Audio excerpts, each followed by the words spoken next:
प्रिय शिक्षार्थियों, NIS के इस स्टूडियो में मैं डॉक्टर नीलेश कुमार आपका हार्दिक स्वागत एवं अभिनंदन करता हूं।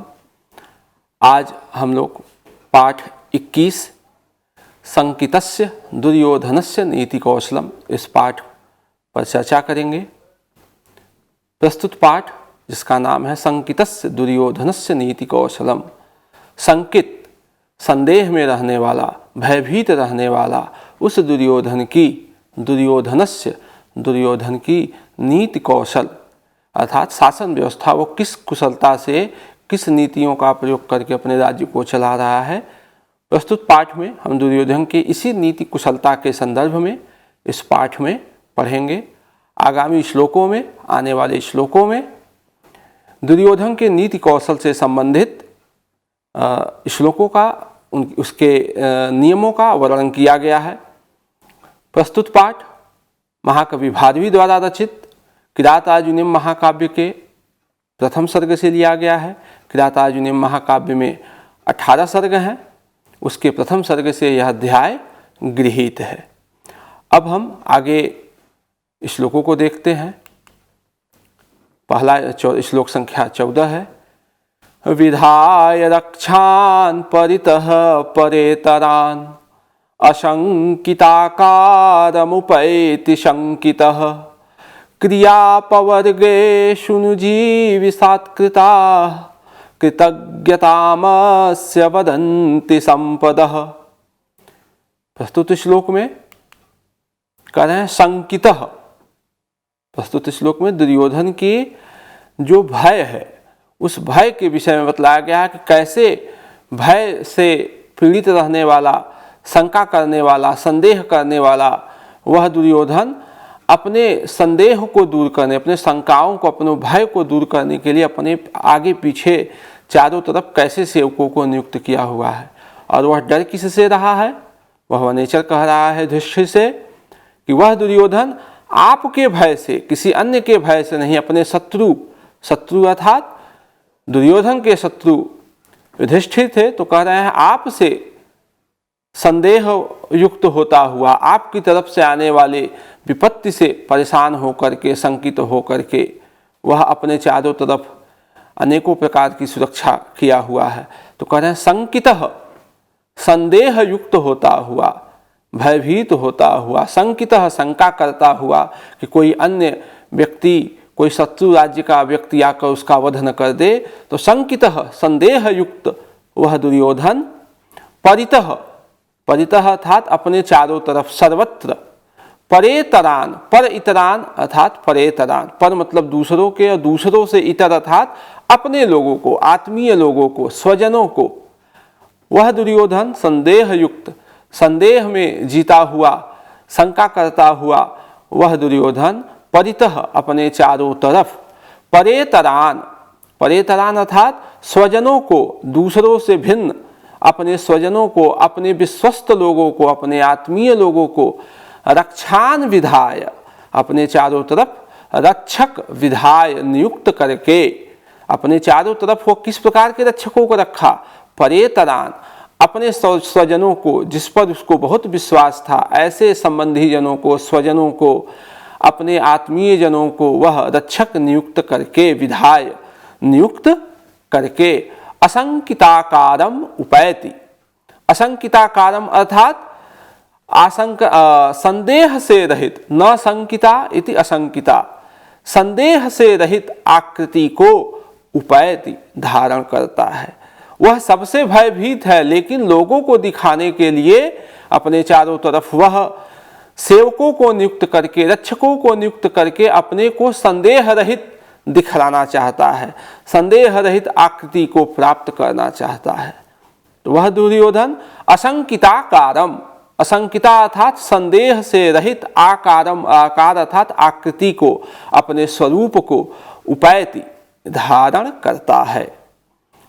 और केवल वह इसीलिए नियुक्त नहीं करता है, अपितु क्रियापवर्गेषु, क्रियापवर्गेषु अर्थात कार्यों के अपवर्गेषु, पूर्ण हो जाने पर, क्रियापवर्गेषु, क्रियायाः अपवर्गेषु, कार्यों के पूर्ण हो जाने पर, अनुजीविषात्कृताः, कार्यों के पूर्ण होने पे सेवकों को दी गई अनुजीविनः, अनुजीविनः अर्थात अपने भृत्यों को, सेवकों को दी गई संपत्तियां, सत्कार रूप में उनको दी गई संपदः, संपत्तियां अस्य कृतज्ञताम वदन्ति, इसके कृतज्ञता को, इसके उदार भाव को वदन्ति कहती है।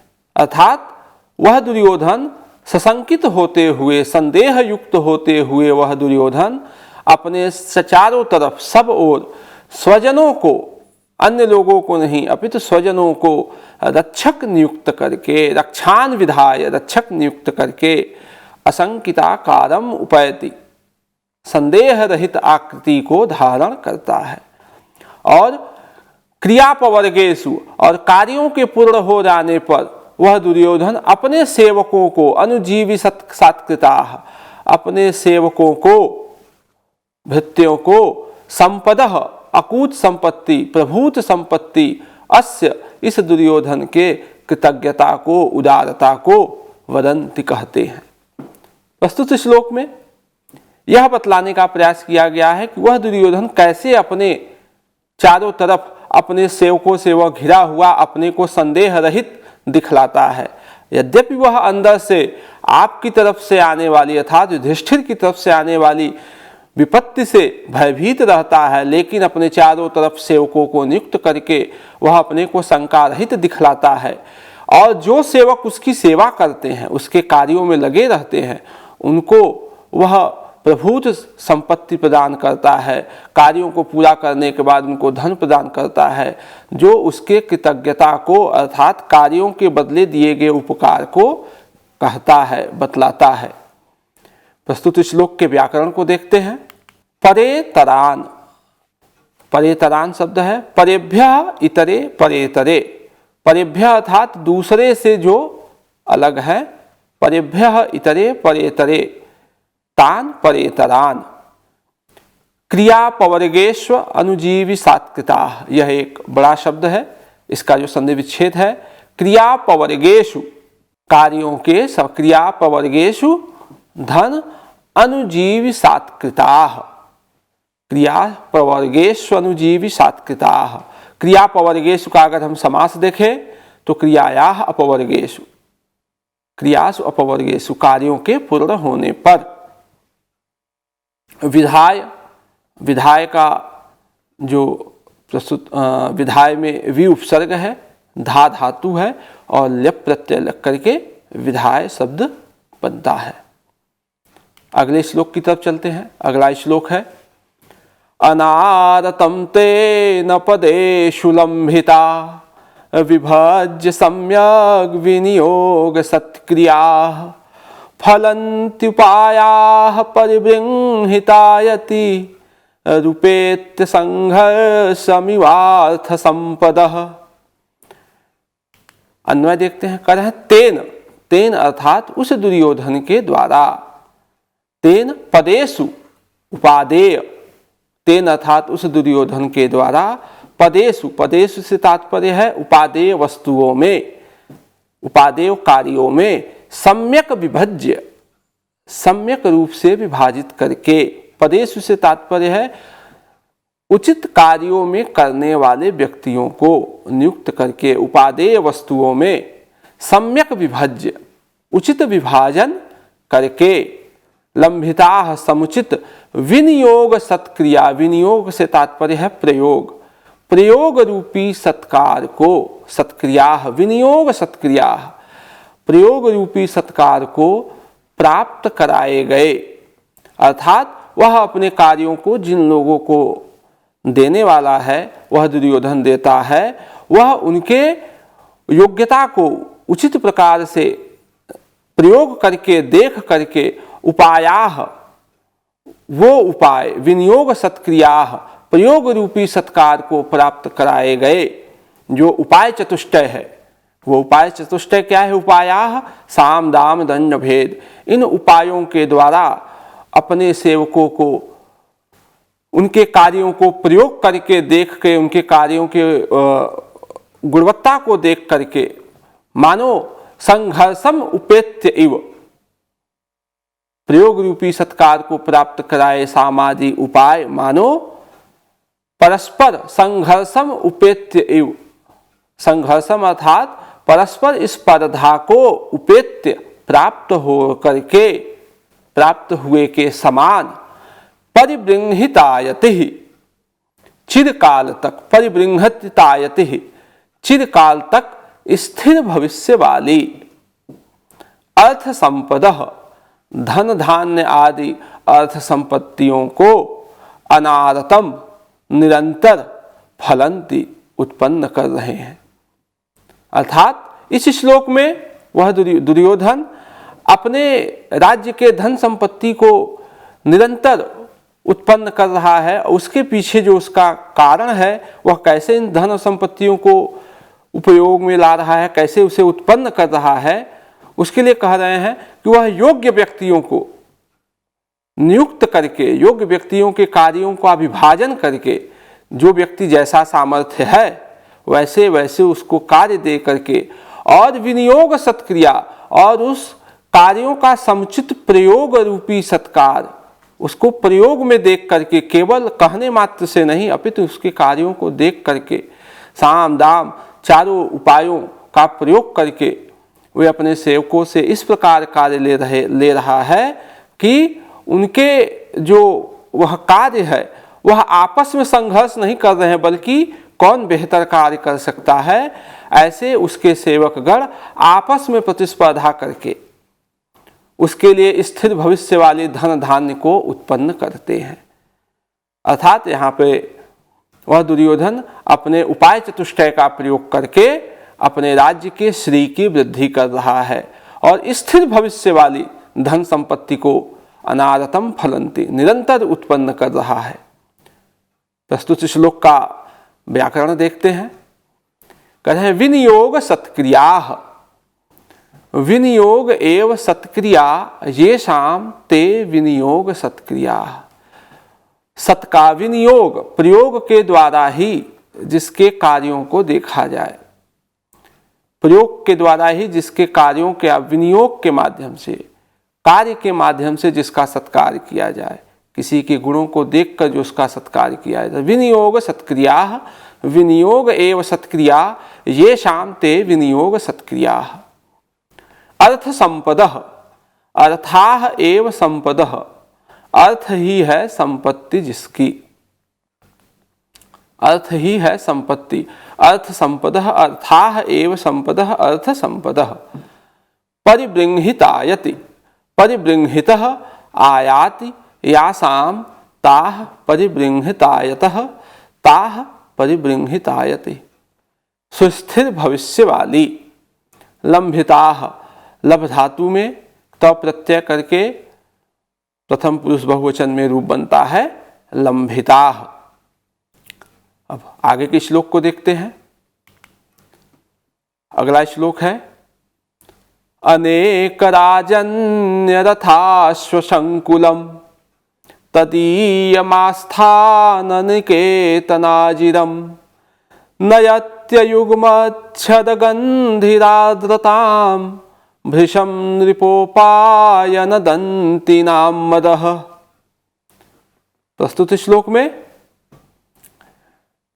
वनेचर युधिष्ठिर से कह रहा है कि वह दुर्योधन के जो शासक हैं, उस दुर्योधन के अधीन जो राजा हैं, वह किस प्रकार से उस दुर्योधन को प्रभूत दान, प्रभूत उपहार भेंट करते हैं, जिससे उसका महल, उसका सभा भवन विभिन्न प्रकार के हाथियों के मदजलों से, घोड़ों से, रथों से उसका संपूर्ण महल भवन भरा हुआ है।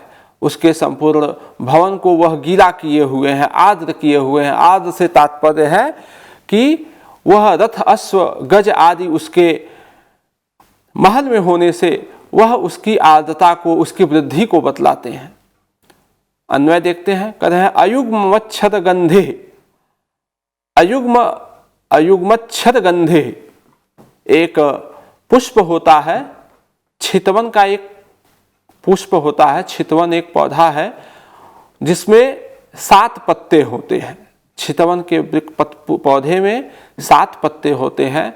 तो कह रहे हैं अयुग्मच्छद गंधे, उसका जो गंध होता है सप्तपर्ण पुष्प के गंध के समान गंध वाला। अयुग्मच्छद गंधी नृपोपायन, अर्थात सप्तपर्ण पुष्प के गंध के समान गंध वाला, अर्थात जैसा गंध सप्तपर्ण पुष्प का होता है वैसा ही गंध उस राजा दुर्योधन के महल के का गंध हुआ पड़ा था। उसका कारण क्या है आगे बात करेंगे। नृपोपायन, नृपोपायन राजा को उपायन प्रदान किए गए, राजाओं के नृपोपायन, सप्तपर्ण पुष्प के गंध के समान गंध वाले नृपोपायन, अन्य राजाओं के द्वारा उपोपायन उपायन, अन्य राजाओं के भेंट स्वरूप भेंट दिए गए दंती नाम मदह, दंती कहते हैं हाथी को, दंती नाम मदह हाथियों का दान जल, मदजल, मदजल कहते हैं हाथी के सूर से निरंतर मदजल साबित होता रहता है, तो दंती नाम मद अर्थात हाथियों का दान जल, और अर्थात उस दुर्योधन को अन्य राजाओं के द्वारा उसके महल में अन्य राजाओं के द्वारा अनेक हाथियों का दान दिया गया। राजाओं के भेंट स्वरूप हाथियों का दान जल, अनेक राजन्य रथाश्व संकुलम, अनेक राजन्य बहुत से क्षत्रिय राजाओं के द्वारा रथ, रथाश्व, रथ धन अश्व रथाश्व संकुलम, रथों और अश्व अर्थात घोड़ों से संकुल व्याप्त भरा हुआ, तदीयम उस दुर्योधन के आस्थान निकेतन, आस्थान निकेतनाजिरम, उस दुर्योधन के आस्थान निकेतन अर्थात सभा भवन के निकेतन, आस्थान निकेतन, निकेतन अर्थात उसके सभा भवन के प्रांगण में भृशम आर्द्रता नयति, भृशम अर्थात अत्यंत आर्द्रता नयति गीला कर देता है, अर्थात गीला करने से तात्पर्य है कि उसका जो सभा भवन है उस राजा दुर्योधन का, अन्य राजाओं के द्वारा जो अन्य स्थानों के राजा थे जो दुर्योधन के अधीन थे, वह दुर्योधन से डर के कारण नहीं अपितु उसके प्रति प्रेम भाव के कारण उस दुर्योधन को बहुत सारे हाथी, घोड़े, रथ, अश्व आदि उपहार में दिए थे, जिससे उसका वह भवन, उसका सभा भवन उन हाथियों के मद जल से और उन रथों और घोड़ों से वह संपूर्ण उसका सभा भवन भरा रहता है। तो कह रहे हैं अयुग्म अक्षत गंधे, अयुग्म अक्षत गंधे अर्थात सप्तपर्ण पुष्प के गंध के समान गंध वाला, नृपोपायन राजाओं के भेंट रूप, दंतिनाम हाथियों के मद जल अर्थात मद जल से, और अनेक राजन्य अनेक राजाओं के द्वारा रथ अश्व संकुलम रथ तथा घोड़ों से भरे हुए, तदीयम उस दुर्योधन के आस्थान निकेतनाजिरम, उस दुर्योधन के सभा भवन के प्रांगण को भृशम अत्यंत ही आर्द्रताम नयति, अत्यंत ही गीला कर देता है। इस श्लोकगत व्याकरण को देख लेते हैं। इसमें नयत्य युग्मच्छद गंधिर आर्द्रताम, कह नयति धन अयुग्मच्छद गंधि धन आर्द्रताम, एक बड़ा शब्द है, इसका संधि विच्छेद होगा। नयति धन अयुग्मच्छद गंधि धन आर्द्रताम, नयत्य युग्मच्छद गंधिर आर्द्रताम। श्लोक का जो मूल भाव है, मूल भावार्थ है, वो यही है कि उस दुर्योधन को अन्य राजाओं के द्वारा जो प्रभूत उपहार भेंट स्वरूप हाथी, घोड़े, अश्व, रथ आदि दिए गए, उससे उसका संपूर्ण सभा भवन सदैव हमेशा व्याप्त रहता था, भरा रहता था। धन्यवाद।